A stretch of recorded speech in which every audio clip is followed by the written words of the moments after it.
আসসালামু আলাইকুম ওরহমতুল্লাহি ওবারাকাতুহ।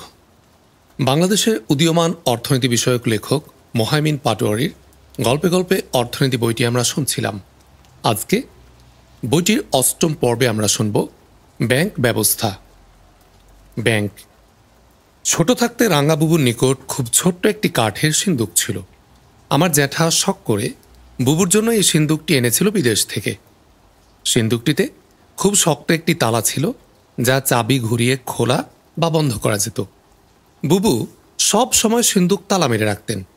আমরা কেউ ভয়েও তা ছুঁয়ে দেখতাম না। সে সময় আমরা ছোটরা বুবুর সিন্দুকে টাকা জমা রাখতাম এবং প্রয়োজন বোধে একটু একটু করে তুলে খরচ করতাম। তিনি সব কিছুর হিসেব একটি খাতায় লিখে রাখতেন, কোনো গড়মিল করতেন না। এভাবে ছোটবেলা থেকেই আমরা সঞ্চয় করতে শিখেছি। আরেকটু বড় হওয়ার পর লক্ষ্য করলাম, বুবুর সিন্দুকে কেবল টাকা জমায় রাখতেন না, সংসারের প্রয়োজনে বাবাকেও সেখান থেকে ধার দিতেন। বাবা ধার চাইলে তিনি সিন্দুক খুলে টাকা দিতেন এবং মাস শেষে বাবা ধার পরিশোধ করে দিতেন। আমার কাছে বিষয়টি অবাক লাগতো যে একই সাথে সিন্দুক থেকে আমরা টাকা তুলছি, আবার বাবাও টাকা নিচ্ছেন। এই দুইটা বিষয় একসাথে কেমনে সম্ভব? এখন বুঝতে পারি যে সে সময় বুবু ব্যাংকের মতো একটি সিস্টেম বাড়িতে চালু করেছিলেন। আমরা সবাই যেহেতু একসাথে টাকা তুলতে যেতাম না, কাঠের সিন্দুকে সব সময় কিছু টাকা অলস পড়ে থাকত। সে অলস টাকায় বুবু বাবাকে ধার দিতেন। আমরা ছোটরা মনে করতাম আমাদের সব টাকা সিন্দুকের ভেতরে আছে, কিন্তু সিন্দুকের ভেতরটা প্রায় খালিই পড়ে থাকত।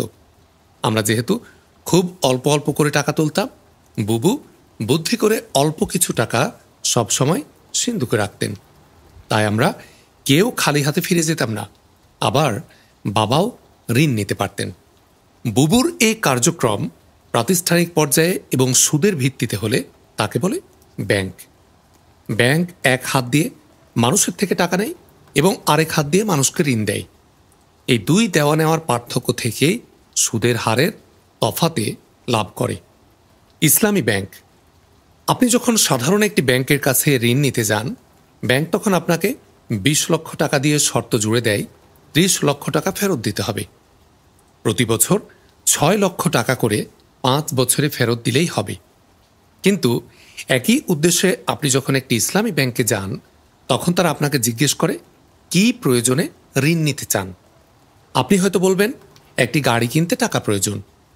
তারা তখন আপনাকে বলবে, আচ্ছা, আমরা আপনাকে 20 লক্ষ টাকার গাড়ি কিনে দিচ্ছি, তবে আপনি আমাদেরকে 30 লক্ষ টাকা ফেরত দিবেন, কারণ গাড়িটি আমরা আপনার কাছে 30 লক্ষ টাকায় বিক্রি করে দেব। আপনি এই টাকা আগামী 5 বছরে আমাদের ফেরত দিবেন। এই পদ্ধতিটার নামই মুরাবাহা। সুচিন্তিত পাঠক মনে মনে ভাবতে পারেন, কিছু কথার মারপ্যাচ ছাড়া এই দুইয়ের মধ্যে পার্থক্য কি? দুইজনই তো 30 লক্ষ টাকা ফেরত নিচ্ছে 5 বছরে। অর্থনৈতিকভাবে এই দুইটি লেনদেনের মধ্যে তেমন কোনো পার্থক্য নেই। ইসলামী ব্যাংকের পক্ষে যুক্তি প্রদান করা হয়, অন্যান্য ব্যাংক সরাসরি টাকা দিয়ে বাড়তি ফেরত নেয়। যেহেতু ঋণের বিপরীতে অতিরিক্ত নেওয়াটা সুদ, তাই সেটা হারাম। কিন্তু ইসলামী ব্যাংকগুলো 20 লাখ টাকার মাল 30 লাখ টাকায় বিক্রি করে বাড়তি টাকা নিচ্ছে। ব্যবসা করে লাভ করা যেহেতু হালাল, তাই এটা হালাল। ছোট্ট একটি গল্পের মাধ্যমে এ বিষয়টি পরিষ্কার করা যাক। একজন স্বপ্নবাজ তরুণের নাম সিন্দাবাদ। সিন্দাবাদ স্বপ্ন দেখে একদিন সে জাহাজ করে সাগর পথ পাড়ি দিয়ে দেশ বিদেশে ব্যবসা করবে, কিন্তু জাহাজ কেনার সামর্থ্য তার ছিল না। তারপরেও সিন্দাবাদ হাল ছাড়বার পাত্র ছিল না। স্বপ্ন পূরণ তার চাই। উপায়ন্তর না দেখে সিন্দাবাদ গেল কেহেরমানের কাছে। কেহেরমান সিন্দাবাদের উদ্যোগের কথা শুনে খুব খুশি হলো এবং সাহায্য করতে রাজি হলো, তবে বিনা লাভে নয়। এদিকে কেহেরমান সাহেব ছিল মুসলিম। ইসলামী আইনে টাকা ধার দিয়ে বেশি নিলে সুদ হয়ে যাবে, এই সমস্যা থেকে বাঁচতে সে মোক্ষম একটি বুদ্ধি বের করল। হাতে হাতে 1 কোটি টাকা না দিয়ে পরিচিত কোনো ব্যক্তিকে বা সিন্দাবাদকেই হুকুম দিল 1 কোটি টাকার একটি জাহাজ কেহেরমানের নামে কিনতে। জাহাজ কেনা হলো। এর মালিক হচ্ছেন কেহেরমান। এবার জাহাজটি সিন্দাবাদের কাছে বিক্রয় করল 2 কোটি টাকায়। সিন্দাবাদকে এই টাকা 7 বছরের কিস্তিতে পরিশোধ করতে হবে। তবে ইসলামী ব্যাংক ব্যবস্থার এই ধরনের চর্চার ব্যাপারে ইসলামী বিশেষজ্ঞ মহলের বেশ কিছু অভিযোগ আছে। একটি অভিযোগ হচ্ছে এই যে ইসলামী ব্যাংক প্রকৃত ব্যবসায়ী না। আপনি যদি কোনো ইসলামী ব্যাংককে বলেন, আপনি তো আমার কাছে গাড়ি বিক্রি করছেন, আপনার ট্রেড লাইসেন্সটা দেখি, ব্যাংক বলবে, কি যাতা বলছেন, আমি কেবল টাকা লেনদেন করি, গাড়ি বিক্রির লাইসেন্স কোথা থেকে পাবো? অর্থাৎ ইসলামী ব্যাংকগুলো প্রকৃত ব্যবসায়ী না, তারা ব্যবসা করছে কেবল কাগজে কলমে। এই ব্যাপারে আরেকটি অভিযোগ হচ্ছে ইসলামী ব্যাংকগুলো লাভ ক্ষতির অংশ নেয় না। সিন্দাবাদ জাহাজ কেনার পর যদি এটা ডুবে যায় তাতে কেহেরমানের কিছু যায় আসে না, কারণ তিনি মাল বিক্রি করে দিয়েছেন। কেহেরমান ব্যবসার অংশীদার নয়, তাই লাভ লোকসানের কোনো ভাগ কেহেরমান নিবে না। জাহাজ জ্বালিয়ে সিন্দাবাদ যদি সুবিধা করতে না পারে তাতেও কেহেরমানের কিছু যায় আসে না। প্রয়োজন বোধে সিন্দাবাদকে পৈতৃক সম্পত্তি বিক্রয় করে হলেও পাওনা টাকা দিতে হবে। এক কথায় সাধারণ ব্যাংকের থেকে ঋণ নেওয়ার তুলনায় কেহেরমানের থেকে ঋণ নেওয়াতে সিন্দাবাদের অর্থনৈতিক জীবনে তেমন কোনো পার্থক্য নেই। ইসলামী ব্যাংকিং এর ব্যাপারে আরেকটি গুরুত্বপূর্ণ ও শক্তিশালী অভিযোগ হল টাকা তৈরি। টাকা তৈরি করা বা ফ্র্যাকশনাল রিজার্ভ ব্যাংকিং। ধরুন আপনার কাছে 100 টাকা আছে, আপনি 20 টাকা সরিয়ে রেখে বাকি 80 টাকা ঋণ দিবেন, এমনটাই স্বাভাবিক। এটাকে বলে ফুল রিজার্ভ ব্যাংকিং। এবার ধরুন আপনার কাছে 100 টাকা আছে, কিন্তু আপনি 4 জন গ্রাহককে বললেন তোমাদেরকে 100 টাকা করে দিব। এই 4 জন 400 টাকা খরচের লাইসেন্স পেয়ে গেল, কিন্তু আপনার কাছে আছে মাত্র 100 টাকা। এই সিস্টেমটাকে বলে ফ্র্যাকশনাল রিজার্ভ ব্যাংকিং।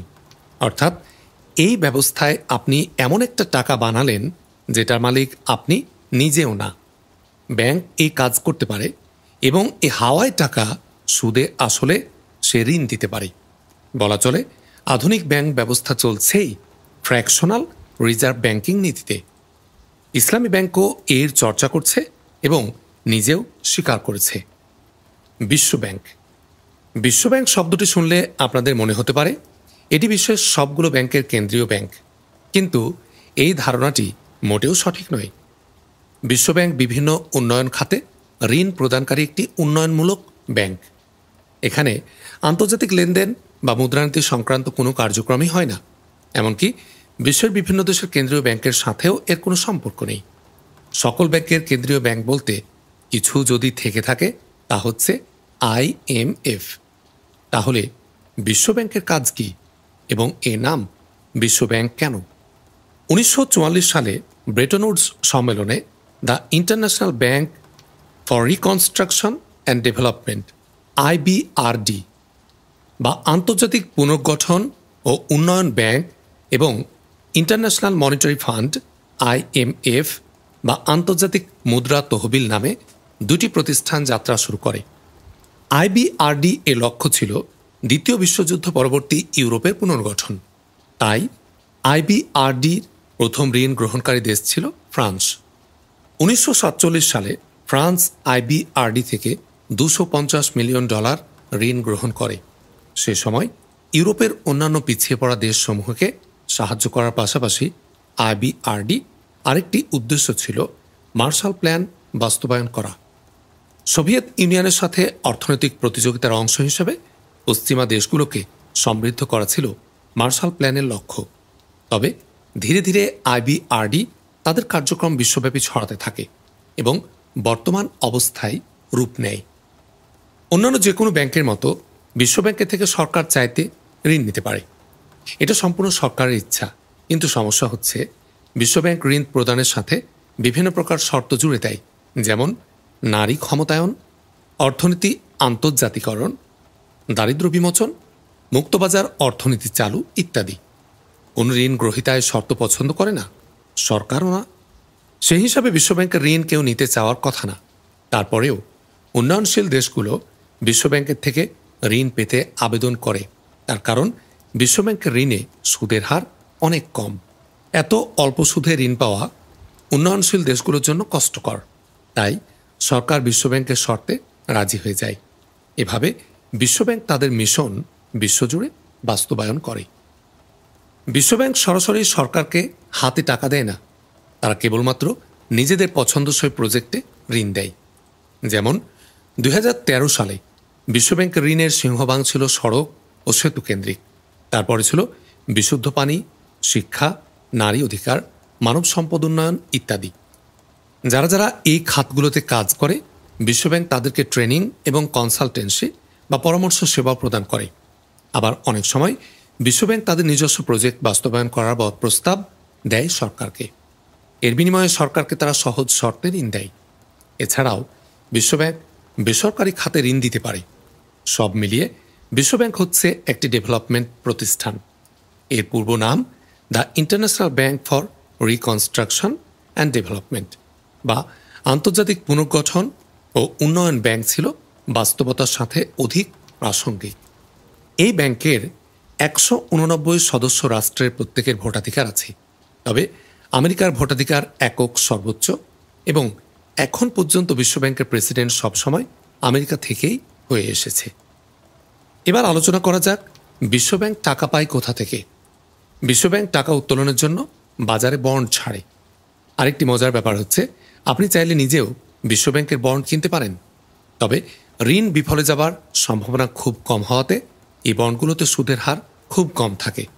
এর পাশাপাশি সদস্য রাষ্ট্রগুলোর থেকে বিশ্বব্যাংক ফি নেয় এবং অনুদানও পায়। এভাবে তারা পর্যাপ্ত টাকা জোগাড় করে বিশ্বব্যাপী ঋণ দিয়ে তাদের উদ্দেশ্য বাস্তবায়ন করে। Swiss bank. আপনারা জানলে অবাক হবেন যে সুইস ব্যাংক নামে সুইজারল্যান্ডে কোনো ব্যাংক নেই। ইংরেজিতে সুইজারল্যান্ডের সকল ব্যাংকে একত্রে সুইস ব্যাংকস বলে। সেই শব্দকেই বাংলা করতে গিয়েই হয়ে গেছে সুইস ব্যাংক, অর্থাৎ সুইজারল্যান্ডের ব্যাংক মাত্রই সুইস ব্যাংক। বর্তমানে সমগ্র সুইজারল্যান্ডে ছোট বড় মাঝারি আকৃতির মোট 246টি ব্যাংক আছে, যাদের সবাইকে একত্রে সুইস ব্যাংক বলা হয়। সুইস ব্যাংকগুলো যে খুব গোপনীয় কিংবা এগুলো কেবলমাত্র শীর্ষ ধনীদের দ্বারাই ব্যবহৃত হয়, ব্যাপারটা এমন না। সুইজারল্যান্ডের সকল নাগরিকই সুইস ব্যাংক ব্যবহার করতে পারে। এগুলো অন্য 10টা ব্যাংকের মতোই একটি ব্যাংক। আরেকটি ব্যাপার হচ্ছে সুইস ব্যাংকের সুদের হারও খুব একটা বেশি না। পৃথিবীর সবচেয়ে কম সুদের হারের একটি দেশ হলো সুইজারল্যান্ড। তাহলে বিশ্বজোড়া ধনীরা সুইস ব্যাংকে টাকা জমা রাখতে পছন্দ করে কেন? অন্য সকল দেশের তুলনায় সুইস ব্যাংকের সবচেয়ে বড় পার্থক্য হচ্ছে গোপনীয়তা। এখানে গ্রাহকের তথ্য অত্যন্ত গোপন থাকে। সুইজারল্যান্ডের আইন অনুযায়ী কোনো ব্যাংক তার গ্রাহকের তথ্য ও পরিচয় প্রকাশ করতে বাধ্য না, কেবলমাত্র সুইজারল্যান্ডের কোর্ট কেস আসা ব্যতীত। তাই কোনো ব্যক্তি বা প্রতিষ্ঠান এই ব্যাংকগুলোতে টাকা রাখলে সেই দেশের সরকার তাদের ব্যাপারে কোনো তথ্য সংগ্রহ করতে পারবে না। ফলে দুর্নীতিবাজ, স্বৈরাচারী কিংবা ধনী ব্যবসায়ীরা গোপনে সুইস ব্যাংকে টাকা জমা করে রাখে, যেন পরবর্তীকালে সম্পদের কোনো হদিশ না পাওয়া যায়। এভাবে ক্ষমতার পালাবদল হলে কিংবা দুর্নীতির দায়ে অভিযুক্ত হলে টাকা হারানোর ভয় নেই। জমা খরচের সব তথ্যই থাকবে গোপন। আইন শৃঙ্খলা বাহিনী, বিচার বিভাগ কিংবা তদন্ত কমিশন থাকবে অন্ধকারে। সুইস ব্যাংকের আরেকটি বৈশিষ্ট্য হচ্ছে গ্রাহক ভালো মন্দ, সাধু অসাধু, দুর্নীতিবাজ বা স্বৈরাচারী যাই হোক না কেন, ব্যাংক কারো সাথে বৈষম্য করে না। একজন গ্রাহক মাত্রই ব্যাংকের কাছে সম্মানিত। সে কিভাবে টাকা জোগাড় করলো তা ব্যাংকের দেখার বিষয় না। ব্যাংকের কাজ গ্রাহকের সম্পদ নিরাপদ রাখা, সেই কাজটা সুনিপুণভাবে করাই ব্যাংকের লক্ষ্য। তাই কালো টাকার মালিকরা চায় জমানো টাকা নিরাপদে সুইজারল্যান্ডে থাকুক। সুইজারল্যান্ডের প্রতি আকর্ষণের অপর একটি কারণ হচ্ছে সুইস মুদ্রা ফ্রাঙ্ক অত্যন্ত স্থিতিশীল। আপনি যদি আজকে 50 কোটি টাকার মেক্সিকান পেসো বা জিম্বাবুয়ান ডলার কিনে রাখেন, রাজনৈতিক সমস্যার কারণে অথবা কেন্দ্রীয় ব্যাংকের সিদ্ধান্তের কারণে দেখা যেতে পারে 2 বছরে মুদ্রামান কমে 25 কোটি টাকা হয়ে গেছে। তখন কিছুই করার থাকবে না আপনার। সুইজারল্যান্ডের রাজনৈতিক সংকট এতই সীমিত এবং কেন্দ্রীয় ব্যাংকের পলিসি এতটা স্থিতিশীল যে হুট করে সম্পদ হারানোর ভয় খুবই কম। সুইস ফ্রাঙ্কের আরেকটি বিশেষ বৈশিষ্ট্য হচ্ছে যখন সারা পৃথিবীতে মন্দা চলে তখন সুইস ফ্রাঙ্ক অন্যান্য মুদ্রার তুলনায় শক্তিশালী থাকে। সম্পদের মূল্যমান ধরে রাখার জন্য এটি সত্যিই অনন্য বৈশিষ্ট্য। সুইস সরকার অত্যন্ত নিরপেক্ষ। পৃথিবীর কোনো সংঘাতেই তারা পক্ষ নেয় না। 2টি বিশ্বযুদ্ধে সুইজারল্যান্ড অংশগ্রহণ করেনি এবং তাদের ব্যাংকগুলোতে একই সাথে হিটলারের নাৎসি বাহিনীর ও ইহুদিদের সম্পত্তি জমা ছিল। দেশ হিসেবে সুইজারল্যান্ড খুব নিরাপদ। এখানে চুরি ডাকাতি, দুর্নীতিসহ অন্যান্য অপরাধ খুব কম হয়। তবে বিশ্বজোড়া সন্ত্রাসী, দুর্নীতিবাজ ও স্বৈরাচারীদের সম্পদ তারাই পাহারা দিয়ে যাচ্ছে। সম্প্রতি আমেরিকা ও ইউরোপিয়ান ইউনিয়নের অভিযোগের প্রেক্ষিতে সুইজারল্যান্ড গ্রাহক তথ্য গোপনীয়তার ব্যাপারে কিছুটা নমনীয় হয়েছে। 2018 সালের অক্টোবর মাস থেকে সুইস কর সংস্থা অন্যান্য রাষ্ট্রের কর সংস্থার কাছে শর্ত সাপেক্ষে তথ্য প্রদান করতে সম্মত হয়েছে। এরই প্রেক্ষিতে সুইস ব্যাংকগুলোর প্রতি কর ফাঁকিবাজ ও দুর্নীতিবাজদের আকর্ষণ তুলনামূলক কমেছে।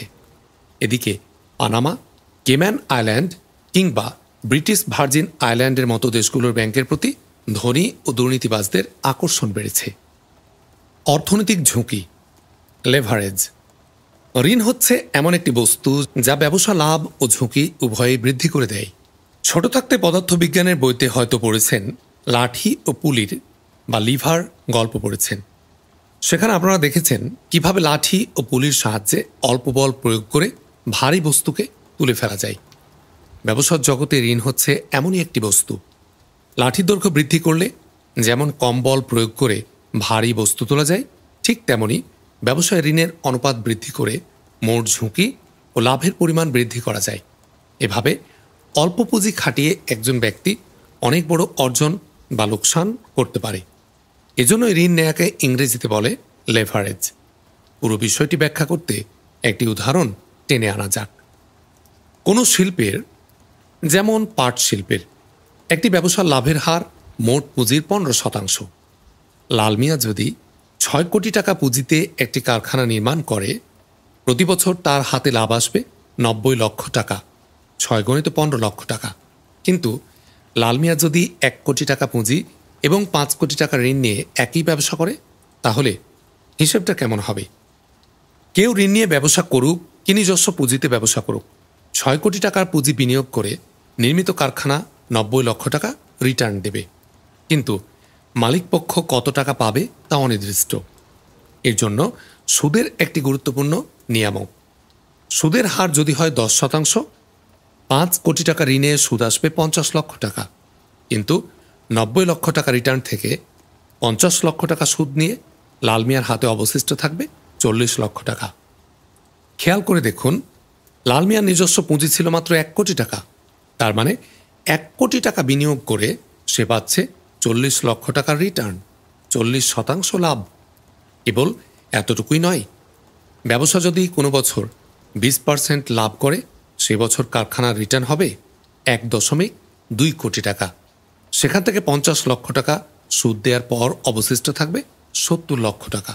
অর্থাৎ 1 কোটি টাকা বিনিয়োগে 70 লক্ষ টাকা লাভ বা 70% রিটার্ন। এজন্যই ঋণ হচ্ছে ভারী বস্তু তোলার লাঠি।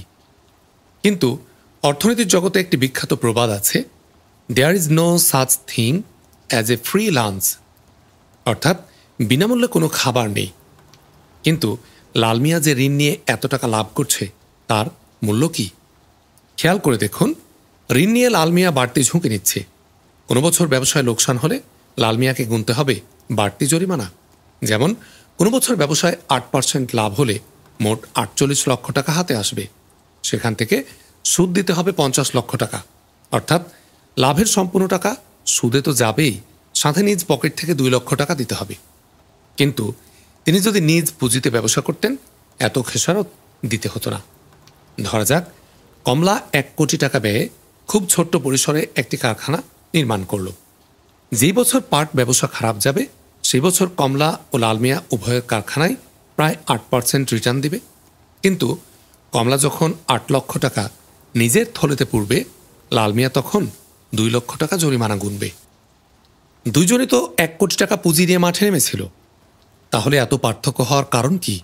কারণ ওই 5 কোটি টাকা ঋণ, যা লাল মিয়ার আনন্দের দিনে আনন্দ বাড়িয়ে দিয়েছিল এবং বিপদের দিনে কান্না বাড়িয়ে দিচ্ছে। এবার চিন্তা করে দেখুন, কোনো বছর পাট ব্যবসায় যদি 5% লাভ হয়, তখন কি হবে?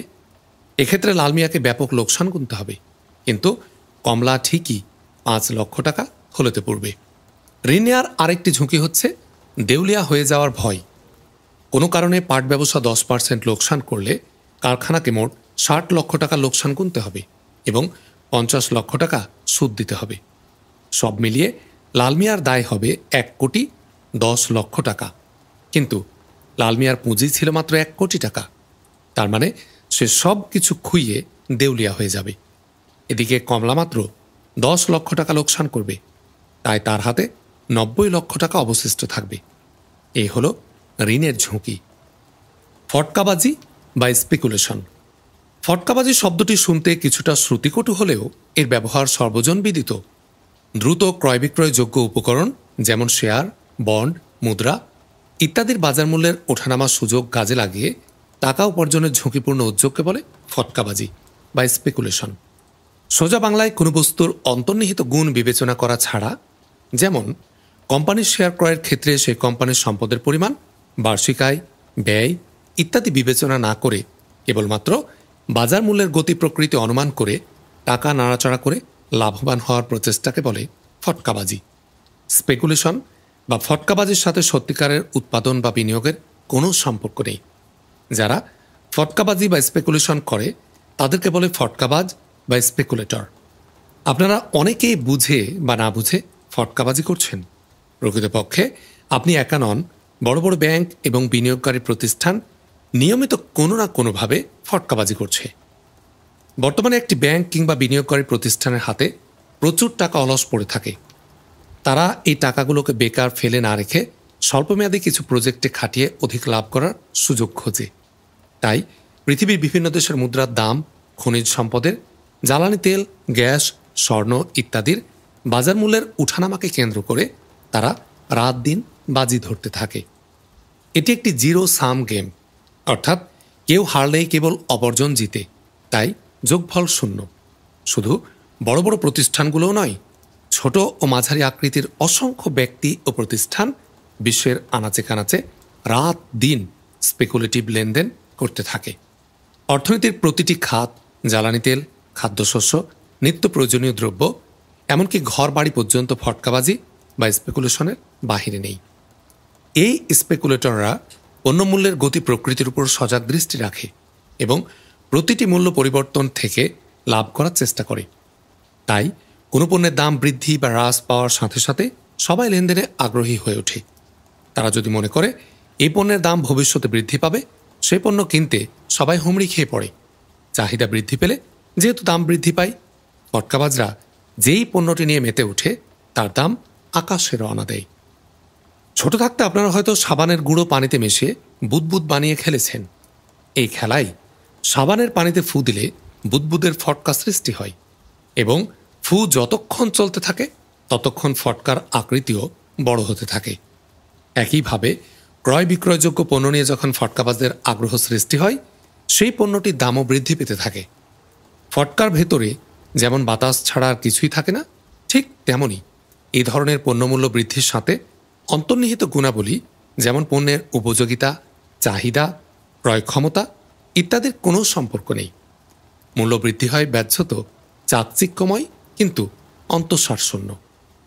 এভাবে দাম বাড়তে বাড়তে যখন পণ্যটি সবার নাগালের বাইরে চলে যায়, তখন সবাই বিক্রির ধান্দায় প্রমাদ গুনতে থাকে। কিন্তু সবাই বিক্রির ধান্দা করলে ক্রেতা খুঁজে পাওয়া যায় না। তাই সচেতন বিক্রেতারা দাম কিছুটা কমিয়ে হলেও হাতের পণ্য থেকে দায়মুক্ত হবার চেষ্টা করে। দাম যখন কমা শুরু হয়, তখন বাকি ক্রেতাদের টনক নড়ে ওঠে। সবাই ভাবতে থাকে এখন বিক্রি করতে না পারলে ভবিষ্যতে আরও বড় ক্ষতির সম্মুখীন হতে হবে। তাই তারাও হাতের মাল দ্রুত বিক্রি করতে হুমড়ি খেয়ে পড়ে। Market panic. এভাবে পণ্যের দাম ফাটা ফটকার মতো এক মুহূর্তে চুপসে যায়। ইংরেজিতে একে বলে বাবল বাস্ট। স্পেকুলেশনের প্রভাব সবচেয়ে বেশি দেখা যায় মুদ্রা বাজার, শেয়ার বাজার এবং খনিজ সম্পদের বাজারে। ব্যাংক অফ ইন্টারন্যাশনাল সেটেলমেন্টের হিসেব মতে 2019 সালে ফরেক্স মার্কেটে দৈনিক লেনদেনের পরিমাণ ছিল $6.6 ট্রিলিয়ন। অথচ বিশ্বব্যাংকের সূত্র মতে সে সময় সমগ্র পৃথিবীর মোট উৎপাদন বা জিডিপি ছিল $84 ট্রিলিয়ন। অর্থাৎ পৃথিবীর প্রতিটি ব্যক্তি এবং প্রতিষ্ঠান এক বছরে যে পরিমাণ উৎপাদন করে, কেবলমাত্র 2 সপ্তাহে ফরেক্স মার্কেটে তার সমপরিমাণ মুদ্রা লেনদেন হয়ে যায়। সুতরাং বুঝতেই পারছেন, ফরেক্স মার্কেটে বেশিরভাগ লেনদেন কোনো বস্তুগত পণ্য বা সেবাকে কেন্দ্র করে হয় না। তথ্যসূত্র দেখলে আমরা আরও ভালোভাবে তার প্রমাণ পাই। পৃথিবীতে মোট আন্তর্জাতিক ও বাণিজ্যের পরিমাণ হচ্ছে বছরে $19 ট্রিলিয়ন। অথচ এ লেনদেন ফরেক্স মার্কেটে মাত্র 3 দিনে সম্পন্ন হয়ে যায়। অর্থাৎ ফরেক্স মার্কেট মূলত স্পেকুলেটররাই চালায়। ফটকাবাজির পাল্লায় পড়ে আমরা অনেক সময় খুব ঝুঁকিপূর্ণ উদ্যোগে বিনিয়োগ করে ফেলি এবং নিজের মনের অজান্তে সব খুইয়ে ফেলি। শেয়ার বাজার বা মুদ্রা বাজারে ঋণ নিয়ে উচালে বিনিয়োগ করে সর্বস্ব হারিয়েছেন এমন ব্যক্তির সংখ্যা নেহায়েত কম না। তাই এ ব্যাপারে সতর্ক থাকা এবং ফাইন্যান্সিয়াল বিশেষজ্ঞদের সাথে পরামর্শ করে সিদ্ধান্ত গ্রহণ করা অত্যন্ত জরুরি। বিশেষ দ্রষ্টব্য: যে কোনো পণ্য নিয়ে ফটকাবাজি করা সম্ভব। যেমন আমাদের দেশে ঐতিহাসিকভাবে জমি বেচাকেনা নিয়ে ফটকাবাজি বা উচাল চলে আসছে। দেখা যায় একসাথে সারা দেশে জমি কেনার ধুম পড়ে, তখন জমির দাম আকাশে রওনা দেয়, কিন্তু তার কিছুদিন পরে দাম বৃদ্ধি চুপসে যায়। মাল্টিলেভেল মার্কেটিং বা পঞ্জি স্কিম। পঞ্জি স্কিম হচ্ছে এমন একটি পদ্ধতি যেখানে নতুন সদস্যদের খাটানো টাকা পুরনো সদস্যদের মাঝে ভাগাভাগি করে দেওয়া হয়। পঞ্জি স্কিমে কোনো বিনিয়োগ করা হয় না, কেবল নতুন যুক্ত হওয়া সদস্যদের টাকাতে প্রতিষ্ঠানের খরচ চালানো হয় এবং পুরনোদের মাঝে লাভ ভাগাভাগি করে দেওয়া হয়। তাই চক্রবৃদ্ধি হারে নতুন সদস্য জোগাড় করতে না পারলে সব তাসের ঘরের মতো ভেঙে পড়ে। পঞ্জি স্কিম যেহেতু পতন হতে বাধ্য, নিজের পরিচয় ঢাকতে তারা কখনো ট্রেনিং সেন্টার, কখনো বিদেশি পণ্যের একমাত্র ডিস্ট্রিবিউটর কিংবা বিনিয়োগকারী প্রতিষ্ঠান হিসেবে নিজেদের পরিচয় দেয়। একজন সাধারণ ব্যক্তির পক্ষে পঞ্জি শনাক্ত করা তাই কঠিন হয়ে পড়ে। তবে কিছু নির্দেশিকা অনুসরণ করলে এদেরকে যাচাই করা যেতে পারে। 1. খুচরা ব্যবসায়ীরা পাইকারি বিক্রেতাদের থেকে কম দামে পণ্য কিনে বাজারে বিক্রি করে। অর্থাৎ একজন খুচরা ব্যবসায়ী যেই টাকা খরচ করে সেই পরিমাণ পণ্য হাতে পান। পঞ্জি স্কিম সেই তুলনায় ভিন্ন। এখানে একজন ব্যক্তি কেবল সদস্য পদ কিনে, তারপরে শুরু হয় নতুন সদস্য গ্রহণের পালা। অর্থাৎ পঞ্জি স্কিম কোনো ব্যবসা নয়। এখানে সবাই পণ্য বিক্রিতে মনোযোগ না দিয়ে কেবল নতুন সদস্য নিয়োগের ধান্দা করে, কিন্তু সদস্যের থেকে চাঁদা তোলার নাম ব্যবসা না। এভাবে একটি ব্যবসা প্রতিষ্ঠান কোনো দিন চলতে পারে না। তাই এমন প্রতিষ্ঠানে কিছু পণ্য সাজানো থাকলে বা ট্রেনিং প্রদান করলেও তা একটি ধোঁকা হওয়ার সম্ভাবনা খুব বেশি। 2.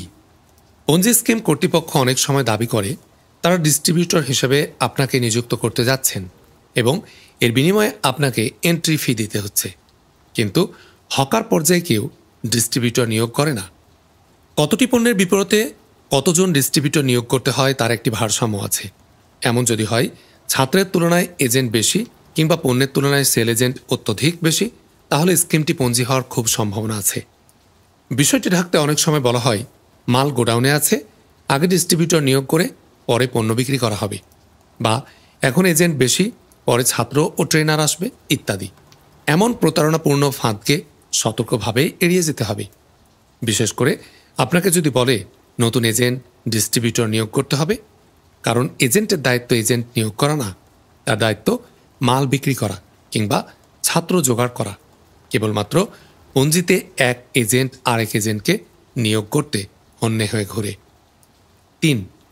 মাল্টিলেভেল মার্কেটিং কোম্পানিগুলো সদস্য জোগাড় করে দেবার বিনিময়ে আপনাকে এবং আপনার উপরের সবাইকে টাকা দেওয়ার প্রতিশ্রুতি দেয়, কিন্তু মোট বিক্রি বাড়ানোর নাম ব্যবসা, সদস্য সংগ্রহ নয়। তাই একজন ব্যক্তি যদি নতুন সদস্য এনে দিলে কমিশন দেওয়ার কথা বলে, গ্রাহক সংখ্যা বা বৃদ্ধির সাথে সম্পর্ক ব্যতীত, তাহলে বুঝে নিতে হবে সমস্যা আছে। 4. পঞ্জি স্কিমের সদস্যরা মুখে পণ্য বিক্রি বা বিনিয়োগের কথা বললেও কাজে কর্মে তারা কেবল নতুন সদস্য সংগ্রহে মনোযোগী হয়। নিজের সেলস রিপোর্ট উন্নত করার চেয়ে বরং সদস্য সংগ্রহ রিপোর্ট নিয়ে চিন্তা করে। তাই আপনাকে যদি বলা হয় কোনো প্রজেক্টে বিনিয়োগের বা পণ্য বিক্রির পাশাপাশি নতুন বিনিয়োগকারী সংগ্রহ করলে প্রতি ধাপে বাড়তি লাভ পাবেন, সেক্ষেত্রে বুঝে নেবেন এখানে সমস্যা আছে। 5. আপনি যদি আয়ের উৎস জানতে চেয়ে পঞ্জি স্কিমের সকল কাগজপত্র দেখতে চান, কোম্পানি কখনো আপনাকে সে হিসাব দেখাতে পারবে না, কিন্তু একজন বিনিয়োগকারীর এই হিসেব দেখার অধিকার আছে। MLM বা পঞ্জি স্কিম এই কাজ কখনো করবে না, কারণ MLM এ নতুন আয়কৃত সম্পদ উৎপাদন খাতে বিনিয়োগ করা হয় না। সব মিলিয়ে MLM কোনো ব্যবসা না, বরং এটি এক ধরনের প্রতারণা যা গাণিতিকভাবেই ব্যর্থ হতে বাধ্য। একেবারে প্রথম দিকে যারা পঞ্জি স্কিমে যুক্ত হয় তারা কিছু টাকা লাভ করতে পারে, বাদবাকি সকলে এর দ্বারা ক্ষতিগ্রস্ত হয়। জাতীয় অর্থনীতি। বাজেট।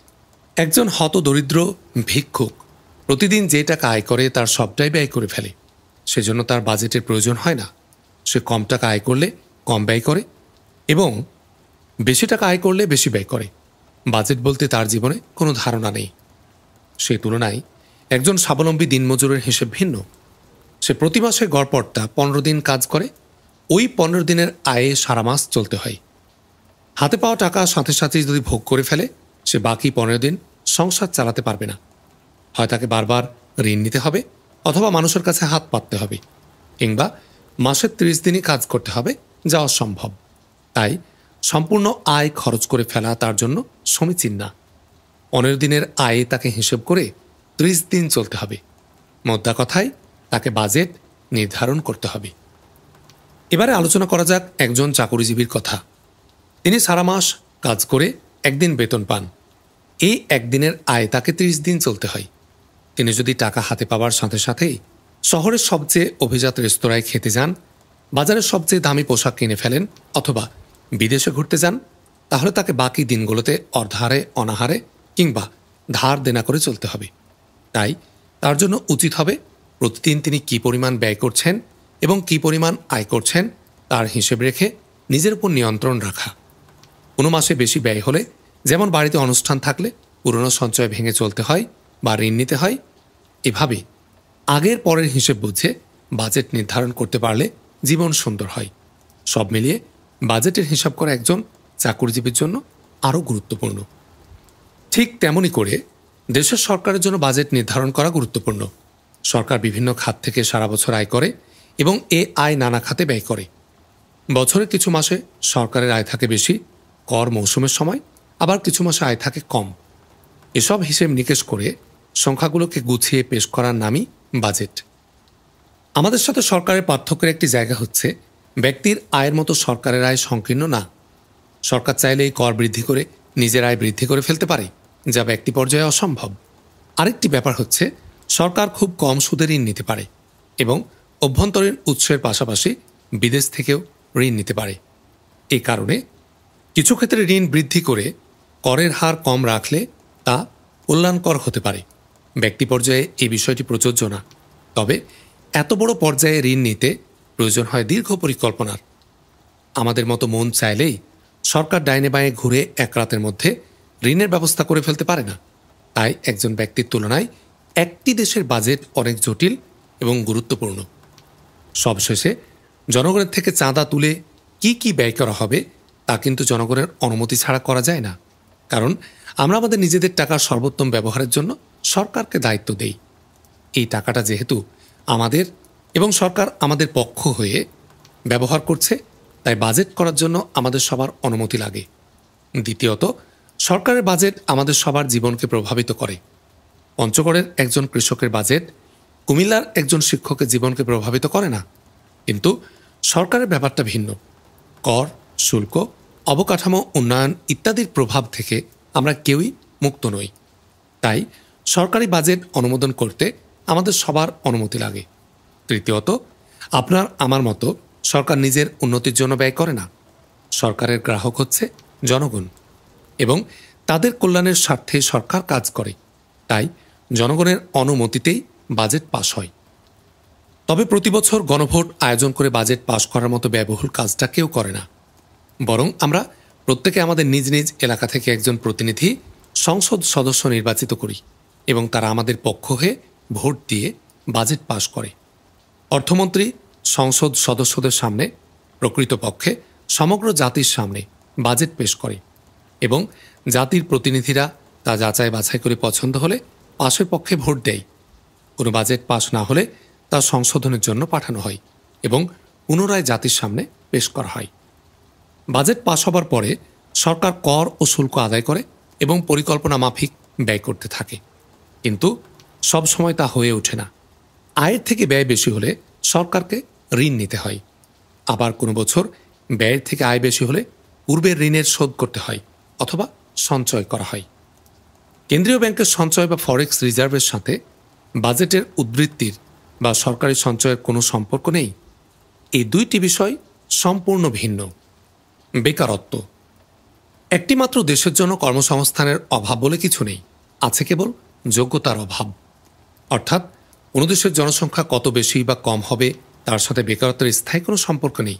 আবার একটি দেশে কাজের সুযোগ কী পরিমাণ আছে বা নেই তার সাথেও বেকারত্বের স্থায়ী কোনো সম্পর্ক নেই। শুনতে খটকা লাগছে? চিন্তিত হবার কোনো কারণ নেই। উদাহরণসহ বিষয়টি ব্যাখ্যা করছি। প্রথমে খুব সরল পরিসরের একটি রাষ্ট্র দিয়ে আলোচনা শুরু করা যাক, যেমন ব্রিটিশদের আগমনের পূর্বের অস্ট্রেলিয়া। ব্রিটিশরা আসার পূর্বে অস্ট্রেলিয়া মহাদেশ বাহিরের বিশ্ব থেকে বিচ্ছিন্ন ছিল। সবকিছু থেকে বিচ্ছিন্ন থাকায় রাষ্ট্রের অভ্যন্তরে কর্মক্ষেত্র সৃষ্টি হওয়া এবং বেকারত্ব সরাসরি সংযুক্ত ছিল। এতটুকু যদি বোঝা হয়ে থাকে, আমরা ক্ষুদ্র মাত্রায় বিশ্বায়ন যুক্ত করি। ধরা যাক অস্ট্রেলিয়ার জনসংখ্যা হঠাৎ খুব বেড়ে গেল, কিংবা জনসংখ্যা আগের সমানই রইল, তবে উৎপাদন কমে গেল। এর ফলে দেখা দিল তীব্র বেকারত্ব এবং দারিদ্র্য। যদি অস্ট্রেলিয়া পৃথিবী থেকে বিচ্ছিন্ন থাকে, তাহলে এর মাঝে সবাইকে বাঁচতে বা মরতে হবে। কিন্তু ধরা যাক অভাবের ছবল থেকে মুক্তি পেতে কিছু সংখ্যক ব্যক্তি জাহাজ তৈরি করে নিউজিল্যান্ডে যাবার সাগরপথ আবিষ্কার করে ফেলল। সেখানে গিয়ে তারা দেখল তীব্র দারিদ্র্য ও অভাব নেই, অর্থনীতি খুব সুন্দর চলছে। তাই দ্রুত কাজ খুঁজে তারা নতুন জীবন শুরু করল। অস্ট্রেলিয়ার যখন এই খবর পৌঁছবে, এই জলপথে দলে দলে মানুষ নিউজিল্যান্ডে পাড়ি জমাবে। যারা একবার আসবে তারা তাদের আত্মীয় ও বন্ধু বান্ধবদেরও আনতে থাকবে। এভাবে বেকারত্ব এক দেশ থেকে আরেক দেশে রপ্তানি হবে। খেয়াল করুন, অস্ট্রেলিয়ার যে শ্রমিকরা তাদের নিজ দেশে কাজ খুঁজে পাচ্ছিল না, তারা এখন কাজ খুঁজে পেয়েছে। কিন্তু নিউজিল্যান্ডের কিছু অদক্ষ ব্যক্তি চাকরি হারিয়েছে। এভাবে সবচেয়ে লাভবান হবে অস্ট্রেলিয়ার দক্ষ শ্রমিকরা, যারা নিজ দেশে কাজ পাচ্ছিল না, এবং সবচেয়ে ক্ষতিগ্রস্ত হবেন নিউজিল্যান্ডের অল্প দক্ষরা শ্রমিকরা, যারা নিজের দেশে বেকার হয়ে গেল। আপনারা দেখলেন ক্ষুদ্র মাত্রার বিশ্বায়ন যুক্ত করাতে বেকারত্ব এবং খাদ্যাভাব কিভাবে এক দেশ থেকে আরেক দেশে পাড়ি দেয়। নিউজিল্যান্ডের অল্প দক্ষ শ্রমিকরা কিভাবে অধিক দক্ষ অস্ট্রেলীয়দের কাছে চাকরি হারায়। তার মানে কোন দেশে কার জন্ম হয়েছে তা মুখ্য বিষয় না, বরং কার যোগ্যতার কত কম তা বেকারত্বের প্রধান কারণ। এই হলো বিশ্বায়ন। এবার দেখুন, বর্তমান বিশ্বের কেবল দুইটি পাশাপাশি দেশ নয়, সকল দেশই একে অপরের সাথে নিবিড়ভাবে সংযুক্ত। যে দেশ যত দক্ষ জনশক্তি তৈরি করবে, সে দেশে বেকারত্ব হবে তত কম। এমনকি যদিও সেখানে কাজের সুযোগ কম থাকে, যে দেশ যত অদক্ষ জনশক্তি তৈরি করবে, সে দেশে বেকারত্ব তত বেশি হবে। তাই অনেক কাজের সুযোগ থাকা সত্ত্বেও একটি দেশের মূল নাগরিকরা বেকার বসে থাকতে পারে। এর একটি উদাহরণ হচ্ছে কানাডা। এ দেশে কাজের সুযোগ এত বেশি যে বহু বছর থেকে তারা পৃথিবীর নানা প্রান্ত থেকে দক্ষ শ্রমিক আমদানি করে আসছে। অথচ 2019 সালের হিসেব মতে সে দেশে বেকারত্বের হার ছিল প্রায় 6%। কানাডাকে বিচ্ছিন্ন কোনো উদাহরণ ভাবা মোটেও ঠিক হবে না। উন্নত দেশগুলোর মধ্যে সবচেয়ে কম শ্রমিক আমদানি করে জাপান। আপনার কাছে মনে হতে পারে তারা নিজেদের কর্মীদের কাজ দিতে পারছে না দেখে বিদেশি শ্রমিক আমদানি করছে না, কিন্তু ব্যাপারটা মোটেও এমন না। জাপানে কর্মক্ষেত্র দ্রুত বৃদ্ধি পাচ্ছে না, এই কথা সত্য, কিন্তু শুনলে অবাক হবেন যে তাদের দেশে বেকারত্বের হার উন্নত বিশ্বের মধ্যে সবচেয়ে কম। 2019 সালে জাপানে বেকারত্বের হার ছিল মাত্র 2.3%। এমনকি জাপানের দক্ষ শ্রমিকরা বিদেশেও পাড়ি জমাচ্ছে, অর্থাৎ বেকারত্বের সাথে দক্ষতারই সম্পর্ক। কানাডার অর্থনীতি দ্রুত বড় হচ্ছে, কিন্তু নিজ দেশে দক্ষ শ্রমিক তৈরি করতে পারছে না দেখে তারা বিদেশ থেকে দক্ষ শ্রমিক আমদানি করছে। কিন্তু নিজ দেশের জনশক্তি সেই তুলনায় অদক্ষ। এই বাস্তবতা আরও প্রকট আকারে দেখতে পারবেন মধ্যপ্রাচ্যের দেশসমূহে। তাদের দেশে এত বেশি কাজের সুযোগ তৈরি হচ্ছে যে চাহিদা পূরণ করতে বিদেশ থেকে শ্রমিক আমদানি করতে হচ্ছে, কিন্তু নিজ দেশের নাগরিকরাই অলস বেকার বসে আছে। আরেকটি উদাহরণ দিলে বিষয়টা আরও স্পষ্ট হয়ে উঠবে। 2019 সালে স্পেনে বেকারত্বের হার ছিল প্রায় 16%, যেখানে পার্শ্ববর্তী দেশ জার্মানিতে বেকারত্বের হার ছিল প্রায় 3.5%। সেই হিসেবে স্পেন থাকে সব নাগরিকদের জার্মানিতে পাড়ি দেবার কথা ছিল। উভয়ে ইইউ এর অন্তর্ভুক্ত, পাড়ি দিতে কোনো ভিসা পাসপোর্টের প্রয়োজন নেই, কিন্তু তারা পাড়ি দিচ্ছে না কেন? কারণ তারা নিজেরাই অনুপযুক্ত, অর্থাৎ দক্ষতায় সব। পূর্ববর্তী অধ্যায়গুলোর সাথে এই আলোচনা আপাতদৃষ্টিতে সাংঘর্ষিক মনে হতে পারে, কিন্তু একটু চিন্তা করলে বুঝতে পারবেন যে দুইটি ব্যাপার কিভাবে একসাথে কাজ করে। দক্ষতার পার্থক্যের কারণেই বাংলাদেশ থেকে প্রকৌশলীরা আমেরিকাতে যায়, আবার একই সময়ে ভারত থেকে ম্যানেজাররা বাংলাদেশে আসে। যে যোগ্য তার কর্মের কোনো সীমা নেই, এবং যে অযোগ্য তার কোনো কাজ নেই, নিজ দেশে বেকার বসে থাকে। অভিবাসনের পরিপূর্ণ সুযোগ আছে ধরে নিলে দক্ষতাই বেকারত্ব সৃষ্টি ও ধ্বংস হওয়ার মূল কারণ। প্রযুক্তিগত উন্নয়ন ও কর্মসংস্থান। অস্ট্রেলিয়া এবং নিউজিল্যান্ডের উদাহরণ দিয়ে প্রযুক্তিগত উন্নয়ন বিষয়টি ব্যাখ্যা দেওয়া যাক। মনে করি ব্রিটিশরা অস্ট্রেলিয়াতে এসে দেখল সেখান থেকে নিউজিল্যান্ডে যেতে সবাই সাগরপথ ব্যবহার করছে। ব্রিটিশরা এর মাঝে ব্যাপক ব্যবসার সম্ভাবনা দেখে বাষ্পচালিত জাহাজ এনে সমুদ্র পথে জুড়ে দিল। নতুন বাষ্পচালিত স্টিলের জাহাজে 7 দিনের ভ্রমণ মাত্র 3 দিনে করা যায়, এবং খরচ কাছাকাছি। সবাই তাই হুমড়ি খেয়ে পড়ল ব্রিটিশ জাহাজে উঠতে। এভাবে পূর্বের সব শ্রমিক, নাবিক ও জাহাজ তৈরির কারিগররা একসাথে বেকার হয়ে পড়ল। কিছুদিন পরে ব্রিটেন থেকে আসা তৈরি পোশাক, কৃষি সরঞ্জাম সহ নানা শিল্পপণ্য আরও বেশি সংখ্যক অস্ট্রেলীয় আদিবাসীকে বেকার বানিয়ে দিল। অর্থাৎ নতুন প্রযুক্তি পূর্বের মানুষের কর্মদক্ষতাকে যুগের অনুপযোগী করে দিল। ঠিক তার বিপরীত চিত্র দেখা যাবে ব্রিটেনে। সেখানে জাহাজ নির্মাণ শিল্প বড় হতে থাকবে এবং নতুন নতুন কর্মী নিয়োগের ধুম পড়বে। জাহাজ নির্মাণ ছাড়াও তৈরি পোশাক খাত, কৃষি সরঞ্জাম, অন্যান্য খাতেও উন্নতির ছোঁয়া লাগবে।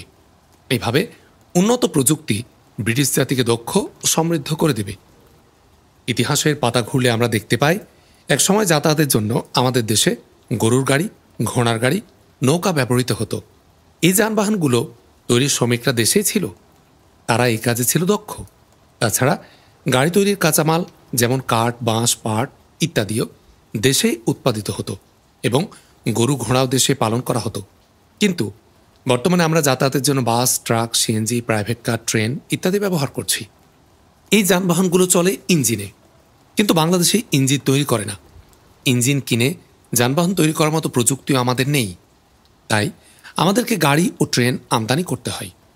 যানবাহন ও রাস্তা তৈরির কাঁচামাল যেমন লোহা, তামা, সীসা, পিচ, চুনাপাথর ইত্যাদিও আমাদের দেশে উৎপাদিত হয় না। সবশেষে আমরা ঘাস খাইয়ে গাড়ি চালাতে পারি না। গাড়ি চালাতে লাগে তেল, কিন্তু আমাদের দেশে কোনো তেলের খনি নেই।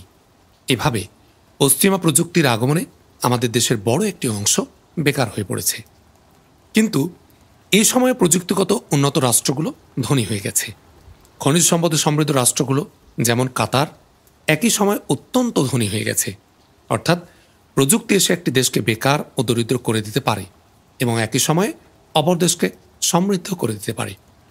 এর সাথে জনগণের কোনো সম্পর্ক নেই। প্রমাণ চান?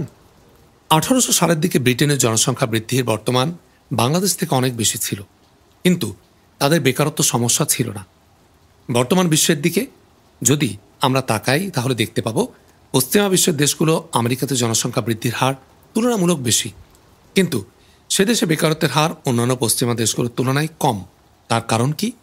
তার কারণ হচ্ছে প্রযুক্তিগত উন্নয়ন।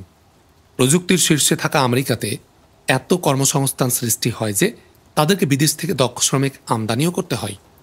কিন্তু একই সময় পূর্ব ইউরোপে জনসংখ্যার বৃদ্ধির হার ঋণাত্মক থাকা সত্ত্বেও সেখান থেকে কাজের সন্ধানে তরুণরা পশ্চিম ইউরোপ ও আমেরিকায় পাড়ি জমায়।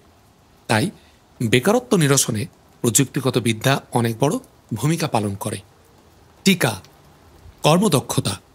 দক্ষতা মানে শিক্ষাগত যোগ্যতা না। একজন উচ্চশিক্ষিত ব্যক্তি, একজন স্বল্পশিক্ষিত ব্যক্তি এবং একজন অশিক্ষিত ব্যক্তির কর্মদক্ষতা পেশাভেদে স্বাধীনভাবে হেরফের করতে পারে। একটি উদাহরণ দিলে বিষয়টি পরিষ্কার হবে। ধরা যাক একজন বিশ্ববিদ্যালয় থেকে স্নাতক করা যুবক শিক্ষক হিসাবে এবং অপর একজন অল্প শিক্ষিত যুবক কায়িক শ্রমিক হিসাবে কর্মক্ষেত্রে যোগদান করেছে। এখন একজন কায়িক শ্রমিক যদি শারীরিকভাবে দুর্বল হয় তা তার কর্মক্ষেত্রে অদক্ষতা হিসাবে বিবেচিত হবে।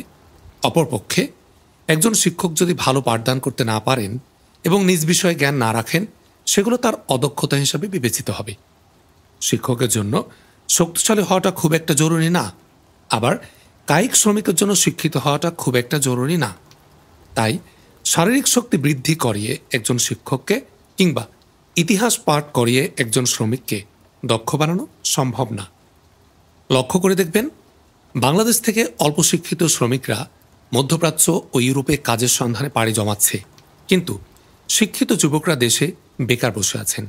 তার কারণ আমাদের দেশের শিক্ষিত যুবকরা দক্ষ না, কিন্তু শ্রমিকরা ভালো কাজ পারে, তাই বিদেশেও তাদের চাহিদা আছে।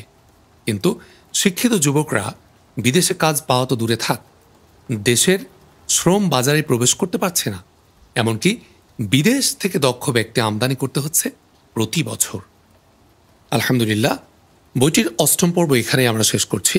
আগামী পর্বে আমরা শুনব আন্তর্জাতিক অর্থনীতি। আসসালামু আলাইকুম ওয়া রাহমাতুল্লাহি ওয়া বারাকাতুহু।